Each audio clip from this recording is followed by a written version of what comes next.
Claudine, locale per palati fini e buongustai, dove si mangia, si beve e si respira bird, Collio e Quay.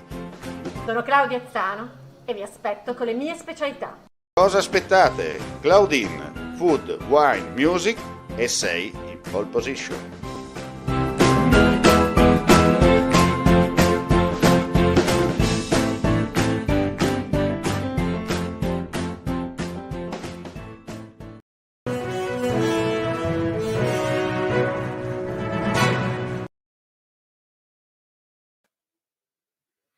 Signora all'ascolto, buon pomeriggio, ben ritrovati a questo appuntamento con il nostro live per quanto riguarda l'informazione in Friuli Venezia Giulia.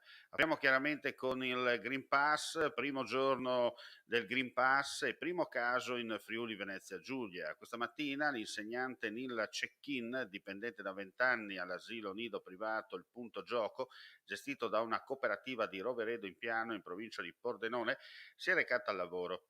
La stessa non ha presentato il Green Pass, affiancata a questo punto dal responsabile nazionale della coalizione etica, la lista del candidato sindaco di Pordenone Vito Claut, Maurizio Sarlo per la precisione. La Cecchin ha chiesto che le fosse messo per iscritto il rifiuto di accedere alla struttura.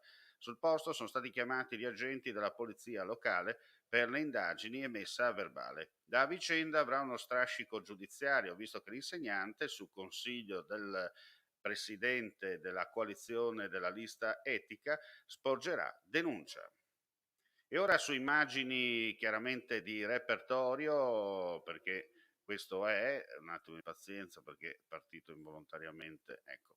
Parliamo di immigrazione chiaramente, come potete vedere da queste immagini, ripetiamo, di repertorio, perché ci sono stati dei rintracci di migranti per un totale di 60 persone di varie nazionalità questa mattina dalle forze dell'ordine nei pressi del confine con la Slovenia nel territorio della provincia di Trieste. I gruppi giunti in Italia attraverso la rotta balcanica sono stati individuati all'autoporto di Fernetti e a San Dorligo della Valle, lungo la strada della Rosandra e lungo via dell'Istria. Tra i migranti non risultano persone provenienti dall'Afghanistan.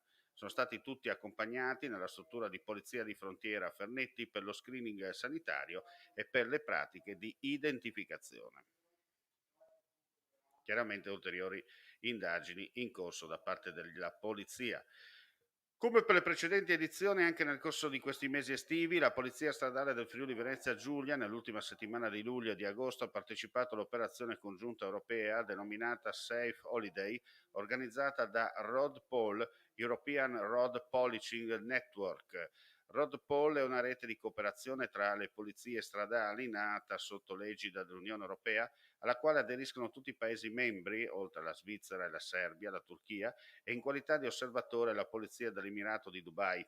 L'organizzazione sviluppa una cooperazione operativa tra le polizie stradali europee con l'obiettivo di ridurre il numero di vittime della strada e degli incidenti stradali in adesione al piano d'azione europeo 2021-30. Tale attività si sviluppa attraverso operazioni internazionali congiunte di contrasto delle violazioni e campagne tematiche in tutto il continente all'interno di specifiche aree strategiche.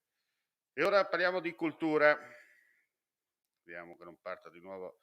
Ecco qua. Perché questa mattina c'è stata un'importante iniziativa, Icarus, ovvero Integrazione Cultura Ambiente Rurale Sostenibile. Il festival che unisce eventi culturali, arte, escursioni, attività formative, buone pratiche per valorizzare i territori del Green Belt del Friuli Venezia Giulia che corrono lungo il confine con la Slovenia.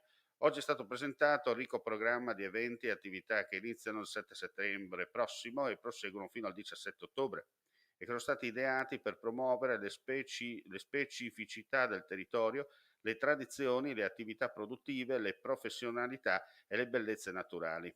Un gran lavoro di squadra coordinato dal Comune di Stregna che coinvolge oltre 50 partner e patrocini tra comuni, organizzazioni no profit, aziende e associazioni. Per la regione era presente l'assessore Tiziana Gibelli. E con questa notizia chiudiamo qui questa edizione flash del pomeriggio. Chiaramente ulteriori news sul nostro sito www.friulitv.net. Grazie come sempre per la visione e l'ascolto e non resta che augurare a tutti voi un buon proseguo di giornata. Vuoi assaggiare una birra dove al suo interno scopri la specialità tipica friulana? Lumi Beer, il prodotto ricavato in 20 ettari di terreno coltivato orzodistico, biodiversità, performance ambientale. Lumi Beer nelle sue 5 versioni disponibili, 4 per consumo veloce e dissetante e la versione Magnum per intenditori. Lumi Beer si abbina a qualsiasi palato. Lumi Beer è un prodotto esclusivo Azienda Agricola Pancera, il buon seme, i buoni frutti.